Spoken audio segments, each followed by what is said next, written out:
तो कैसे हैं हमारे प्रिय दोस्तों।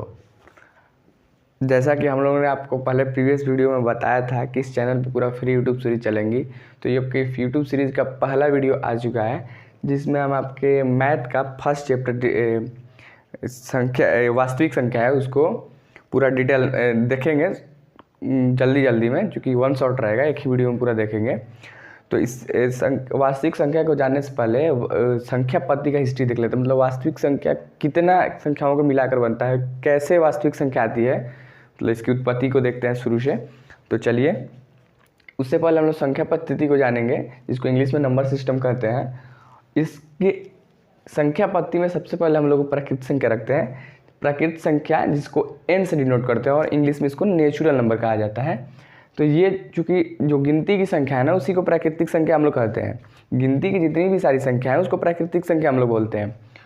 तो ये 1 से स्टार्ट होती है और इन्फिनिटी यानी कि अनंत तक जाती है। इसको इस जो नोटेशन है इसको अनंत बोलते हैं। इसको अनंत, ये एक सिंबल है या प्रदर्शन करने का एक तरीका है अनंत को, यानी कि चलते जाइए ख़त्म नहीं हो रहा है। इसका मतलब ये एक सिंबल से दिखा देते हैं, जिसको हिंदी में अनंत बोलते हैं और इंग्लिश में इन्फिनिटी बोलते हैं। तो आप प्राकृत संख्या समझ गए। प्राकृत संख्या को नेचुरल नंबर इंग्लिश में करते हैं और ये गिनती की संख्या है, 1 से स्टार्ट होती है और अनंत तक जाती है, यानी जहाँ तक आप गिन लें, खरब अरब जितना दूर चले जाएं।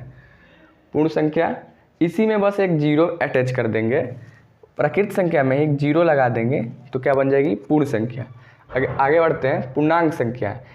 पूर्ण संख्या को मैं बता दूं, पूर्ण संख्या को इंग्लिश में होल नंबर कहा जाता है और इसको W से डिनोट किया जाता है।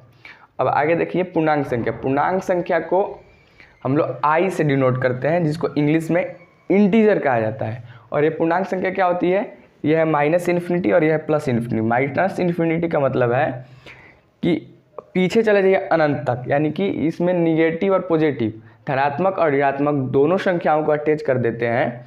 तो उसको क्या बोलते हैं हम, साथ में जीरो को भी। यहाँ होल नंबर था, होल नंबर में बस इसको माइनस में और लेते चले जाइएगा जहाँ तक जाइए, तो इसको क्या बन जाता है, पूर्णांक संख्या, जिसको इंटीजर कहते हैं। आगे बढ़िए, सम संख्या। अब इसी में क्या कैटेगरी है, सम संख्या।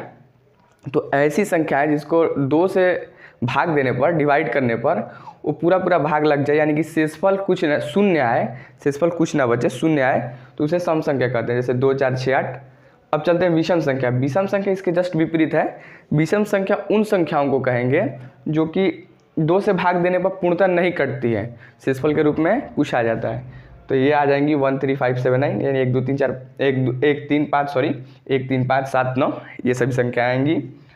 और उसके बाद ये विषम संख्या देख लिए। भाज्य संख्या किसे कहेंगे, तो भाज्य संख्या वो संख्याएं होती है जो कि 2 से, ये भाज्य संख्या है ना, ये भाज्य संख्या वो संख्या होती है जिसका कम से कम 2 गुणनखंड हो, यानी कि कम से कम 2 गुणनखंड हो, 2 गुणनखंड से ज़्यादा नहीं होना चाहिए, यानी कि स्वयं से कटे और एक से कटे और खुद स्वयं से कटे, उसको भाज्य संख्या कहते हैं। यानी कि भाज्य संख्या जिसका 2 से अधिक अभाज्य गुणनखंड हो, जैसे 2 खुद से एक से भी कटेगी, 4 से भी कटेगी और अदर संख्या से भी कटेगी।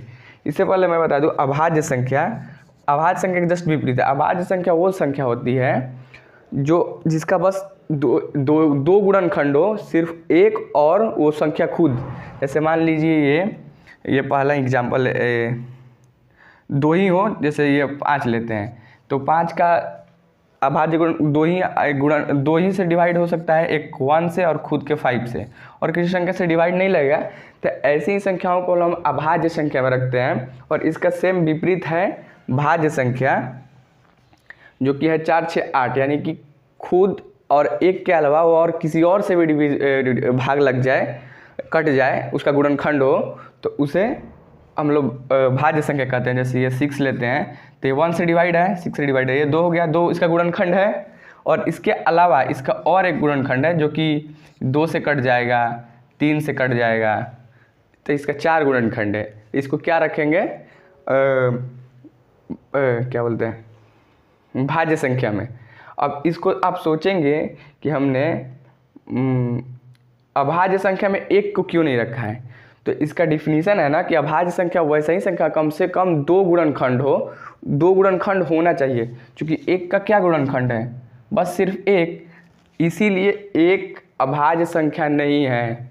आप यहाँ देख रहे हैं एक नहीं है, इसी कारण से एक अभाज्य संख्या में नहीं लिया जाता है। तो चलिए आगे बढ़ते हैं, हमारे ख्याल से आप समझ गए होंगे इसको।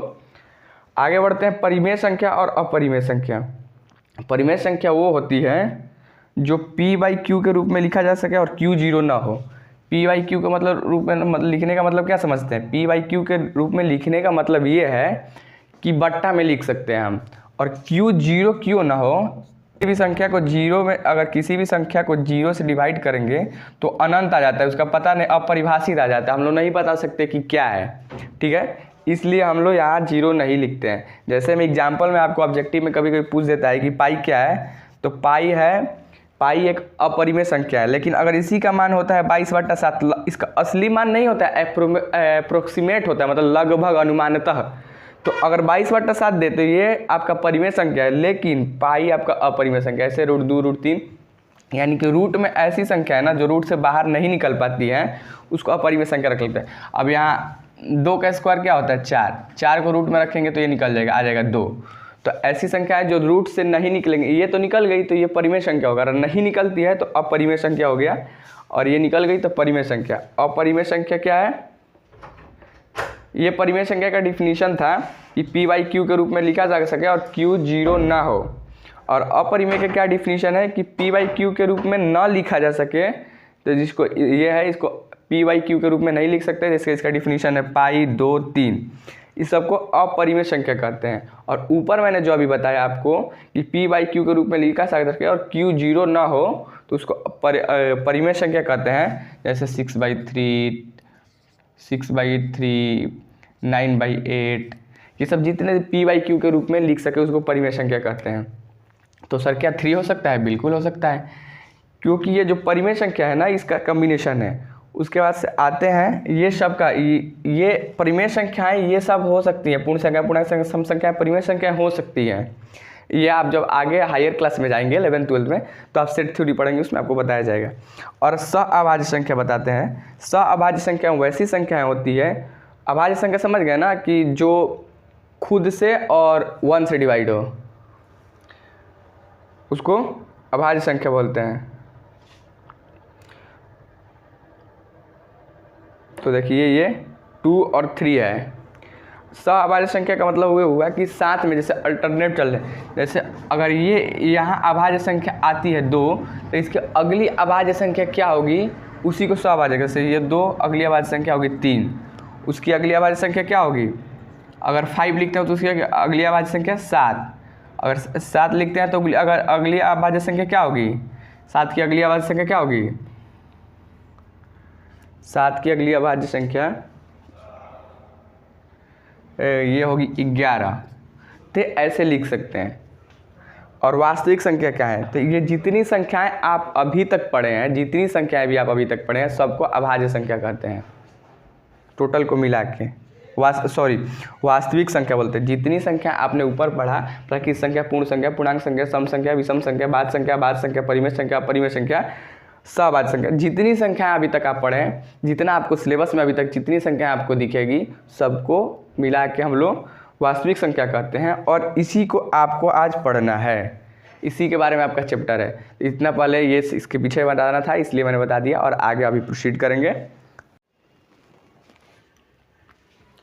चलिए, तो जो मैथ में आपका ये चैप्टर है वास्तविक संख्या, उसमें 2 प्रमेयिकाएँ हैं, यूक्लिड विभाजन प्रमेयिका और एक और प्रमेयिका है अंकगणित के आधारभूत परिमेय।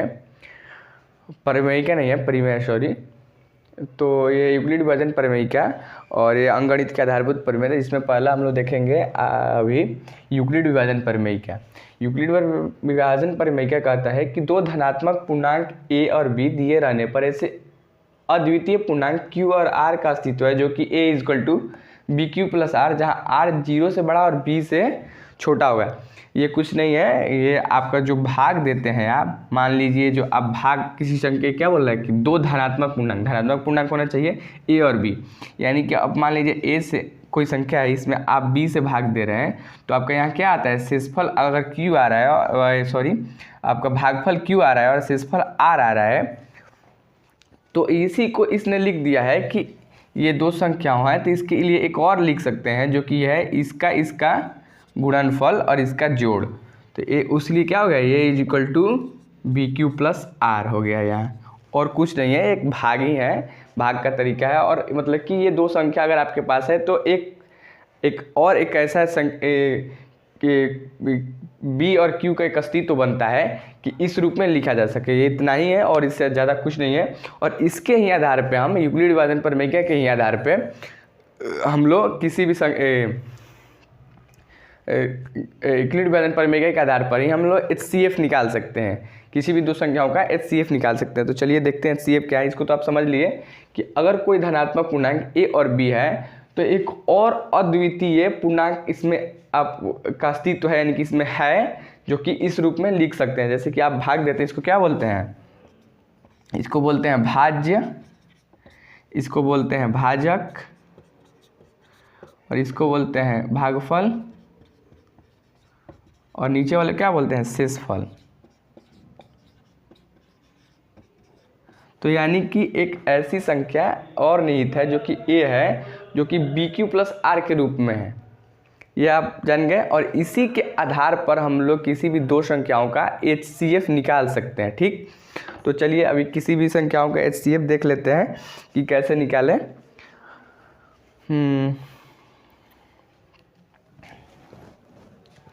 पहले मिटाते हैं।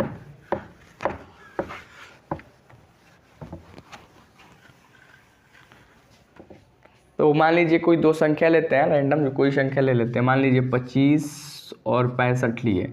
तो यूक्लिड विभाजन प्रमेय से 25 और 65 का हमको क्या निकालना है, HCF। तो HCF निकालने के लिए हम क्या करते हैं, ऐसे भाग जैसा बनाते हैं, और जो बड़ी संख्या रहती है उसको अंदर रखते हैं, और जो छोटी संख्या रहती है उसको क्या रखते हैं, बाहर। अब इसमें भाग देते हैं तो कितने वर्त में जाएगा, ये 25 दूनी 50, 2 मर्द में जाएगा, ये आएगा 50, और क्या बचेगा 15। अब ये चूँकि संख्या यहाँ नीचे वाली जो संख्या होती है, आपको बता रहे हैं कि कैसे यूक्लिड इसको करते हैं यूक्लिड विभाजन से। तो पहले इसको ऐसा संख्या यहाँ पे लाते हैं ताकि इससे जस्ट छोटा हो, इससे बड़ा ना हो करने पे, भाग जैसे आप करते हैं उसे ही बिल्कुल। लेकिन आपको एक आगे जो करना है स्टेप में बताएंगे। यहाँ पे ऐसा करना है कि यहाँ पे सबसे ज़्यादा से ज़्यादा मर्द में जाए, लेकिन इससे कम रहे, इसके बराबर हो जाए, लेकिन इससे ज़्यादा नहीं हो। तो 25 को 2 मर्द में ले जाएंगे तो क्या आएगा 50, कितना बचेगा 15। अब चूंकि ये 15 जो है 25 से छोटा है, तो 15 25 से छोटा है, तो जब ये छोटा, ये जब नीचे जो शेषफल बचता है वो छोटा हो जाता है आपके जो जिससे भाग दे रहे हैं भाजक से, तो इसको फिर से क्या ले लेते हैं, अंदर ले लेते हैं। छोटा हो गया तो कहाँ लेंगे, अंदर 25, तो 25 कहाँ आ जाएगा, अंदर। और फिर अब इसको इससे भाग देते हैं तो यहाँ क्या आ जाएगा, 15 को 2 मर्द में ले जाएंगे तो 30 हो जाएगा, बड़ा हो जाएगा, तो क्या करेंगे 1 में ले जाएंगे, क्या होगा 15, क्या बचेगा यहाँ 10 बचेगा। अब फिर ये 10 15 से छोटा है तो 15 कहाँ आ जाएगा, अंदर। तब ये कितने मर्द में जाएगा, 1 मर्द में जाएगा, क्योंकि 2 मर्द में जाएगा तो बड़ा हो जाएगा 10, तो क्या बचेगा 5। अब 5 फिर 10 से छोटा हो गया तो 5 को कहाँ लेंगे, अंदर। 5 से 10 छोटा हो गया, सॉरी 5, हाँ 10 से 5 छोटा हो गया, तब 10 को कहाँ ले लेंगे, अंदर। तो कितने मर्द में जाएगा, 2 मर्द में, तो क्या हो जाएगा 5 दूनी 10। तो यहाँ शेषफल क्या आ गया, 0। तो इसको तब तक कटाना है जब तक कि शेषफल 0 ना आ जाए, यानी कि r = 0 ना हो जाए। ये स्टेप हो गया आपको लिखने, ये ऐसे कर लेंगे। और यहाँ साइड में क्या लिखेंगे, दाएं में, कि पहले जो ये अंदर की संख्या है इसको लिखेंगे, तो ये क्या है 65, और इसको गुणा, ये दोनों संख्याओं को गुणा करके, और जो यहाँ बचा है उसको ऐसे लिखेंगे। तो क्या हुआ है 25 × 2 + 15। कैसे लिखना है कि अंदर वाली संख्या लेना है, उसको इक्वल टू के बाद लिखना है, और जो ये संख्या जिससे भाग दिए हैं, यानी कि भाजक और भागफल को गुणा करके और शेषफल जो बचा है जोड़ लिख देंगे। यही ना हमारे यूक्लिड विभाजन प्रमेय का था। तो इसको बिल्कुल अंदर वाले को, इसको जिसे गुणा किए हैं और जितना भागफल आया और शेषफल को जोड़ देंगे और ऐसे लिखेंगे। फिर ये इतना में का, और फिर इसमें का क्या करेंगे, नीचे वाला जो जिसमें भाग दिए हैं उसको कितने से दिए हैं, तो 25 से दिए हैं, तो 25 वाले को क्या लिखेंगे, तो इसमें कितने से 25 में भाग दिए हैं, 25 में कितने से भाग दिए, 15 से। तो कितने बार में गया है, एक बार में। और शेषफल यहाँ कितना बचा है, 10, तो इसको प्लस में 10 लिखेंगे। ऐसे ही करेंगे, या फिर तीसरे वाले में आएंगे, तीसरे स्टेप में तीसरा बार भाग दिए हैं तो कितने से दिए हैं, कितने में दिए हैं, 15 में दिए हैं। 15 में कितने से दिए हैं, 10 से दिए हैं। और कितने मर्द में गया है, एक मर्द में। और कितना नीचे बचा है, तो 5। ऐसे ही लिखना है। फिर नेक्स्ट स्टेप में आपका चौथा बार भाग दिए हैं तो कितने में दिए हैं, चौथा बार जो आप भाग दिए हैं वो 10 में दिए हैं। तो या फिर लिखेंगे 10, और 10 में कितने से भाग दिए, 5 से कितने मर्द में गया है, 2 मर्द में। और आपका शेषफल क्या है, 0।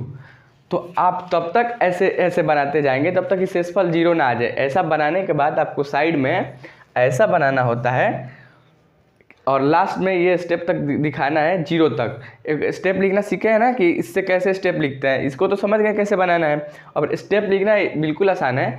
जितने बार आप भाग दिए हैं प्रत्येक बार को एक एक बार लिखते जाना है। जो अंदर वाला है उसको यहाँ लिखेंगे, उसके बाद इक्वल टू लगाएंगे।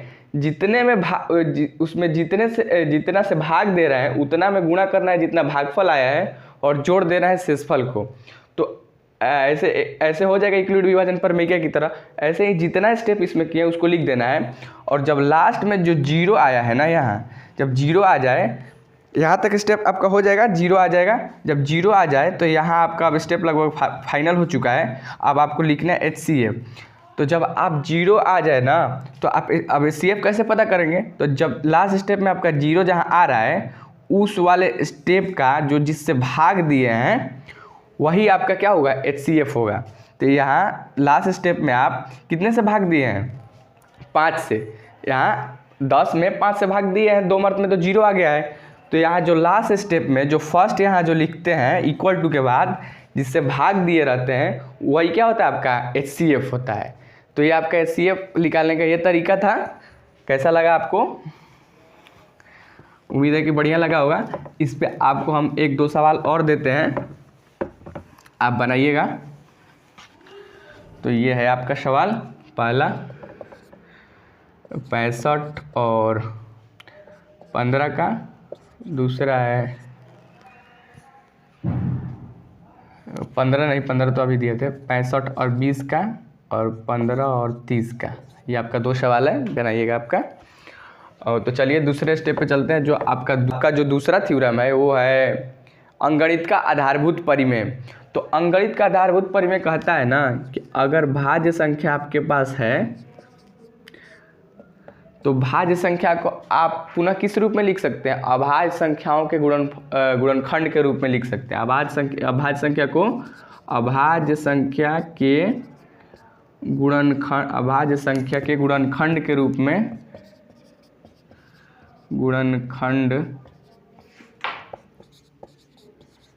में लिख सकते हैं।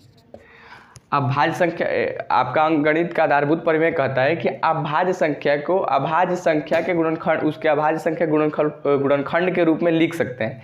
यानी कि ये भाज्य संख्या है तो इसको आप इसके अभाज्य संख्याओं के गुणनखंड के रूप में लिख सकते हैं। आप भाज्य संख्या जानते हैं, भाज्य संख्या आप समझते हैं ना। भाज्य संख्या वो संख्याएं होती हैं जिसका 2 से अधिक गुणनखंड हो, यानी कि एक से कटे, खुद से कटे और किसी और से भी कटे, तो वैसी संख्याओं को भाज्य संख्या कहते हैं। तो मान लीजिए 6 एक भाज्य संख्या है, इसको अंकगणित के आधारभूत परिमेय के अनुसार इसका क्या हो सकता है, इसको अभाज्य गुणनखंड के रूप में लिख सकते हैं ना। तो 6 का अभाज्य गुणनखंड क्या होगा,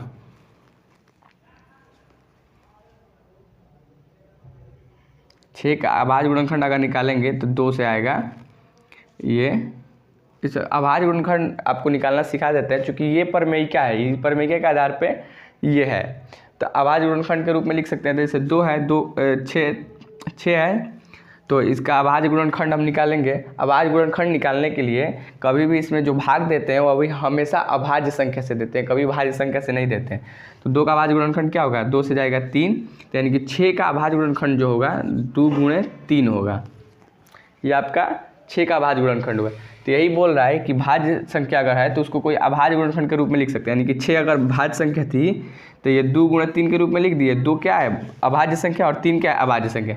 यानी कि भाज्य संख्या को अभाज्य गुणनखंड के रूप में लिख सकते हैं और ये लिखने का सिर्फ एक तरीका होगा जो कि 2 गुणे 3 के रूप में। इसको दूसरे रूप में नहीं लिखा जा सकता है। इसको ऐसे भी लिख सकते हैं 3 गुणे 2। इसका ये डिजिट जो है संख्या, इसका पोजीशन अलग अलग हो सकता है, लेकिन ये रहेंगी सब संख्याएं जरूर इसमें। जैसे इसमें 3 है, 2 है, इसमें भी 3 2 है। ये इन्हीं की एक्स्ट्रा इसमें है, इसमें कोई एक्स्ट्रा आ गया, ऐसा नहीं हो सकता है। तो यही अंकगणित का आधारभूत परिमेय है कि भाज्य संख्या को अभाज्य के गुणनखंड के रूप में लिखा जा सकता है। जैसे कि एक 6 भाज्य संख्या थी, तो इसको 2 गुणे 3 के अभाज्य संख्या के रूप में लिखा गया है। यही है आपका अंकगणित का आधारभूत परिमेय, और कुछ नहीं है। तो चलिए इस पे सवाल कर लेते हैं। तो अंकगणित का आधारभूत परिमेय पे इसका सवाल आपका आएगा ऐसे। इसमें मेनली एक ही सवाल आता है, ये 2 टाइप का आता है। पहला आता है कि एक अभाज्य गुणनखंड निकालिए। तो आप किसी भी चीज़ का अभाज्य गुणनखंड निकाल सकते हैं, 65, 68, 70।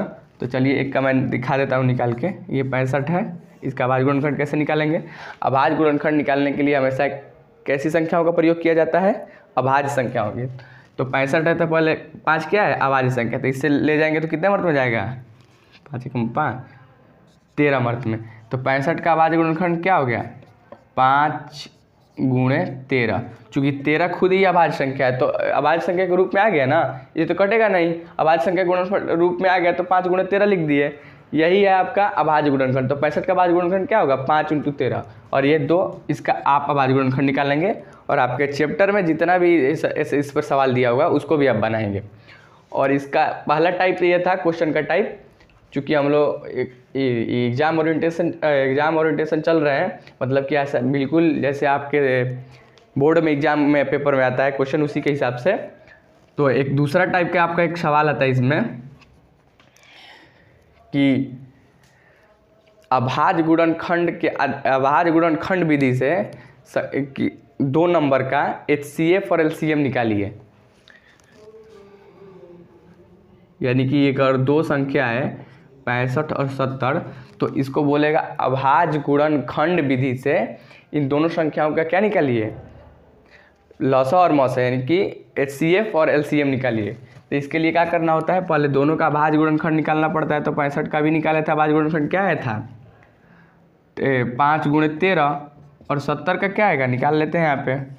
70 जाएगा 2 से 35, फिर 5 से 7। तो ये 70 का आपका अभाज्य गुणनखंड आ जाएगा 2 गुणे 5 गुणे 7। तो ये आपका अभाज्य गुणनखंड हो गया। अब इसमें अभाज्य गुणनखंड आप दोनों का पता कर लिया। अब आपको निकालना है HCF और LCM। तो HCF निकालने के लिए आप क्या करेंगे और LCM निकालने के लिए आप क्या करेंगे? तो HCF निकालने के लिए इसको देखेंगे कि इसमें कौन ऐसी संख्या है जो इससे मैच कर रही है। इसमें कौन ऐसी संख्या है जो इससे मैच कर रही है? तो इसमें कोई संख्या ऐसी दिख रही है जो इससे मैच कर रही है। तो एक यहाँ इसको 13 गुणे 1, यहाँ 1 भी तो लिख सकते हैं, क्योंकि 1 में कोई भी संख्या से गुणा करने पर सेमी संख्या रहता है। तो यहाँ भी 1 लिख सकते हैं। तो यहाँ कौन कौन सी संख्या ऐसी है जो इसमें मैच कर रही है? तो इसमें 2 है, लेकिन इसमें 2 नहीं है। इसमें 5 है, हाँ, एक इसमें 5 है। तो ऐसे कर लेंगे कि ताकि पता रहे। तो यहाँ 5 मिल गया। 7 है इसमें नहीं है। इसमें 1 है, इसमें भी 1 है, तो 1। यानी जो संख्या है इसमें 2 मैच करेंगे, उसका एक कॉम्बिनेशन यहाँ लिख देंगे। अगर 5 5 यहाँ है, 2 इसमें भी 5 है, इसमें 5 है, तो 1 5 लिख लिया। अगर इसमें 7, इसमें 5 एक और रहता है, इसमें और 1 5 रहता है, इन दोनों में 2 5 रहते हैं, तो हम लिखते 5 गुणे 5। यानी कि जितनी पेयर जोड़ा बनाएंगे, इसमें 1 जितना रहेगा, 1 इसमें का 1 इसमें का, समान संख्या रहनी चाहिए। तो समान संख्या रहेगी तो उसको 1 लिख लेंगे। तो यहाँ समान संख्या क्या है? 5 5 1 है, तो 5 ले लिए। 1 1 1 है, तो 1 ले लिए। तो 5 में 1 से गुणा करेंगे, क्या आएगा? 5। इसका HCF हो गया 5। LCM निकालने के लिए क्या करेंगे कि ये जो जोड़ी संख्या है ना, तो उसको एक बार लेंगे। जोड़ी संख्या है 5 2 है, तो कितना ले लिए? 1। 2 है, तो कितना ले लिए? 1 2 है, तो कितना ले लिए? 1। 5 2 था, तो 1 5 ले लिए, और 2 1 था, तो 1 1 ले लिए। ठीक। और बाकी जितनी संख्याएं बची है सबको ले लेंगे। क्या बची है? 2 7 और 13 हो गया। और ये मल्टीप्लाई करने पर जितना भी आएगा वही आपका LCM होगा। तो कितना आएगा ये 13 7 91, देख लेंगे। 5 दूनी 10, 10 130, 130 7 130 7 910। ठीक, तो आपका आपका HCF आ गया 5 और आपका LCM आ गया 910। ठीक, ऐसे आप HCF और LCM निकालेंगे। आपको इस पे सवाल दे देते हैं। ये हो जाएगा, सवाल लिखिए 80 625 और 90 18। आप ये 2 सवाल बनाएंगे और अपने टेक्स्ट बुक का बनाएंगे। तो एक ये सवाल हो गया। अब दूसरा टाइप का सवाल हो गया। अब तीसरे टाइप के आपके सवाल पे चलते हैं। 65 70 का था, इसी पे बता देते हैं। तीसरे टाइप का आपका एक सवाल आता है जो कि एक फार्मूला बेस्ड सवाल होता है। और ये फार्मूला ये है कि दो संख्याओं का गुणनफल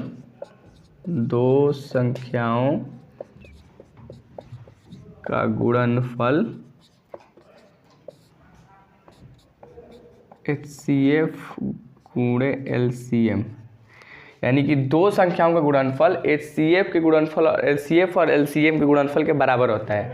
अगर एक संख्या A लेते हैं और दूसरी संख्या B लेते हैं तो इसका गुणनफल जितना आएगा उतना ही इन दोनों संख्याओं का HCF और LCM निकालेंगे, उन दोनों के गुणनफल के बराबर आएगा। यानी कि ये HCF और LCM के गुणनफल के बराबर होंगे।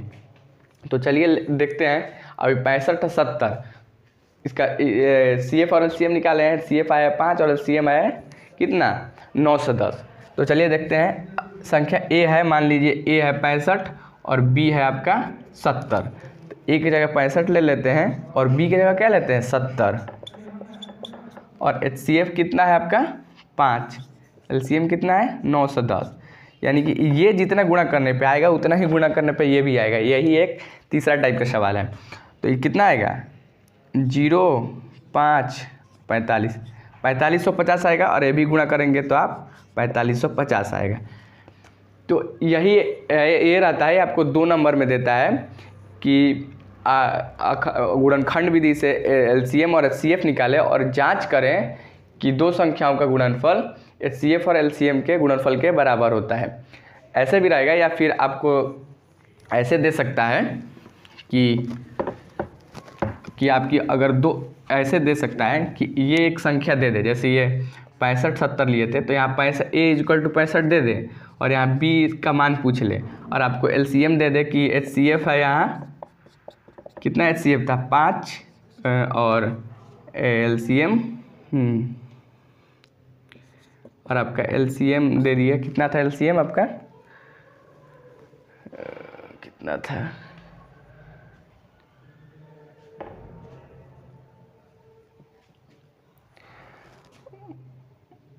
930 था।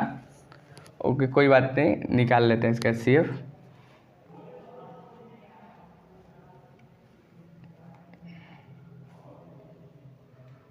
आपका LCM 910 था। तो ऐसा ही करें और पूछ ले कि दूसरी संख्या क्या होगी। तो मान लीजिए पहली संख्या A दे दिया 65 और दूसरी को नहीं दिया। पूछ लिया कि किसी एक संख्या है जिसका A 65 है और B अज्ञात है और HCF दे दिया 5, LCM दे दिया 910 और पूछ लिया दूसरी संख्या क्या है। तो आप कैसे निकालेंगे?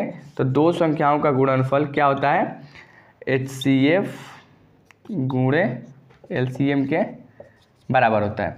तो पहली संख्या क्या दिया है 65 और दूसरी संख्या हमको निकालना है और LCF क्या दिया है 5 और LCM क्या दिया है 910। तो आप इसको B को कैसे निकालेंगे दूसरी संख्या को? तब 5 गुणे 910 अपन ये क्या आ जाएगा भाग्य में, तो ये कितना आ जाएगा आपका ये आएगा 70। यानी कि आपकी पहली संख्या आ जाएगी। तो ऐसे भी आपको पूछ सकता है, कुछ भी दे सकता है। जैसे यहाँ B दे सकता था, A स्किप कर सकता था, या फिर कोई इसमें 3 क्वांटिटी देगा A B HCF और LCM, इसमें से कोई 3 देगा और एक पूछ लेगा। जैसे LCM दे दिया, B दे दिया और A दे दिया, HCF पूछ लिया। यानी कि कोई 4 में से 3 को दे देगा और एक कोई भी पूछ सकता है। ये भी 2 नंबर में आपका सवाल आता है।